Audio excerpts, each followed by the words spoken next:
Hello, it's Helen from Journal with Purpose and welcome to my latest video. Today I'm going to be using my plain standard size traveller's notebook, which I keep inside this vintage-like cover from Start Bay Notebooks. And this is the journal that I tend to use when there's a topic or thoughts in my head that I really want to explore. And I always start with adding some creative elements because I find that helps to relax me and really get me in the mood for journaling and getting all of those thoughts out of my head. You can see on the left-hand page that some of the ink has shown through from the other side, and I always find that's a problem when I'm using permanent black ink. So I'm going to start off by adding a collage right on top of that. And for this I'm going to be using some vintage papers from this bundle that I received from Christine at London Gifties.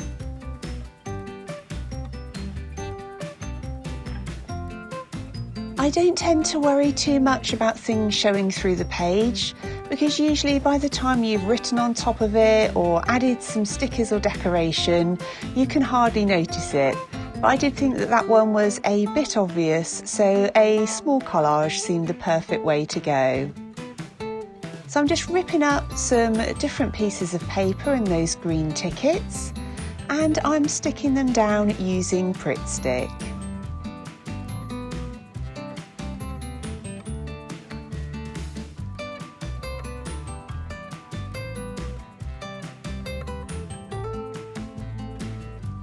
Next I'm going to sketch a flower right on top of those papers, and if you have a copy of my book and you want to follow along, the flower that I'm going to be copying is on page 36 and I'm going to use that yellow one for reference. I really like sketching and painting on top of collage papers. It gives a really interesting effect, especially when you're going to be creating across the top of a few different colours. I sketched it out lightly in pencil first, and I'm then going to go over those lines using a Staedtler pigment liner. And because I'll be adding watercolour, I wanted to make sure that I was using a pen that would be completely waterproof. And I'm being gentle with the tracing, especially making sure that I don't tear any of those edges of the paper. I created something similar to this in my bullet journal recently, and I found it's a really good way to be able to add watercolour to journals that really aren't designed for it.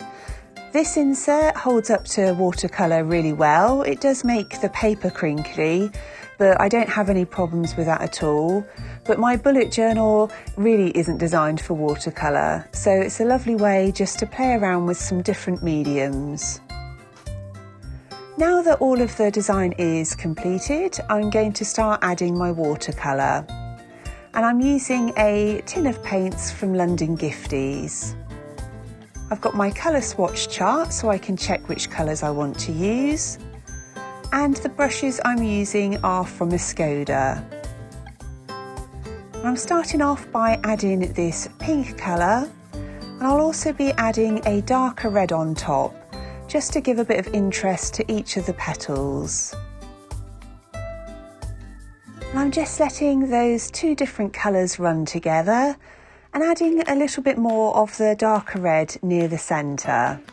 And as you can see, it shows up really differently on the darker paper from the lighted print and right onto my journal page as well. And for the stem and leaves, I'm going to be using two different colours of green, and again just letting those colours kind of play together.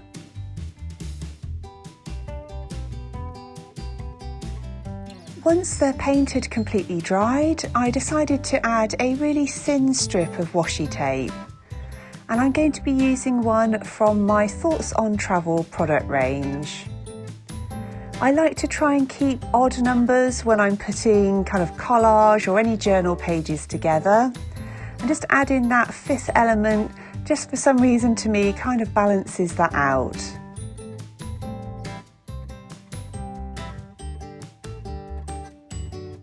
Next, I decided to have a look through my stickers, and again these are from my latest launch of new products. And I'm going to add a label at the top where I'm going to include the date later on, and then also add a little leaf sticker. Next, I'm going to use one of my stencils, and I'm going to use the one with the text print on it. And I'm using some Distress Oxide ink in Worn Lipstick, and I'm using that with an ink blending tool. I really wanted just a splash of pink on the opposite page, so I'm using that tool to press the ink right through the stencil.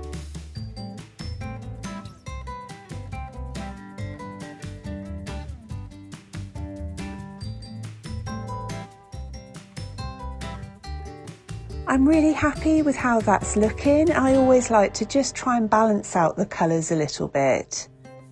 And I'm now going to use a strip of washi tape from London Gifties along that right hand page with a thinner strip of green washi next to it.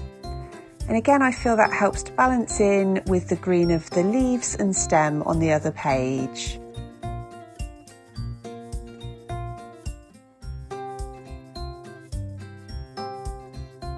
For some extra decoration, I'm looking through my stamps and ephemera to decide what I want to use. I decide that I'd really like to add some of my vellum ephemera, and I pick out one of the green leaf pieces.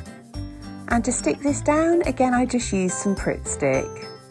And I'm going to add that so that it's overlapping with the washi tape and so that it sits just above the stenciling.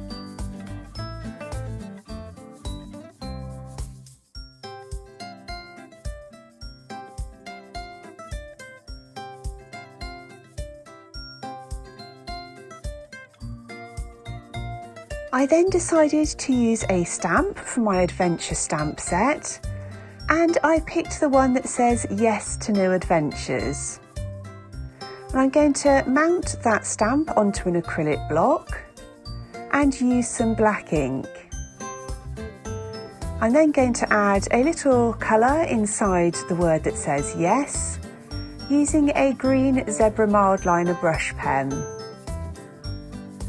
I feel at the moment that whilst we can't do all of the kind of outdoorsy adventures that we might want to do, it's opened us up to a whole load of different types of adventures, and that's what I'm going to be writing about in my journal pages.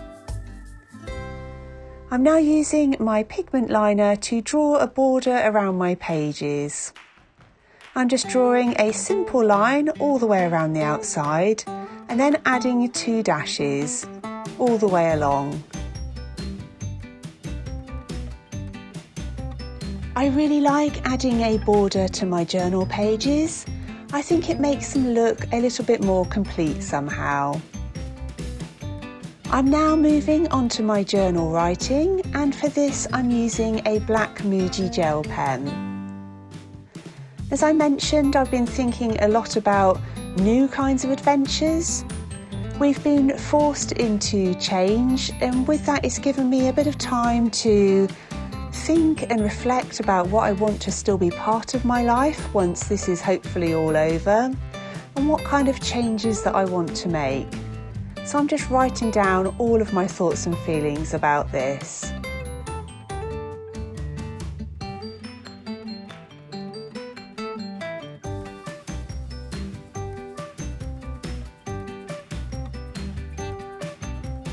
I really hope you've enjoyed watching this video and that you're keeping well. If you're new to my channel, I would love it if you would consider subscribing. If you've got any questions or comments, please do leave them down below. And as always, in the description box, I will have linked all of the products that I've used. Thank you ever so much for watching, and I look forward to speaking to you really soon in the next one.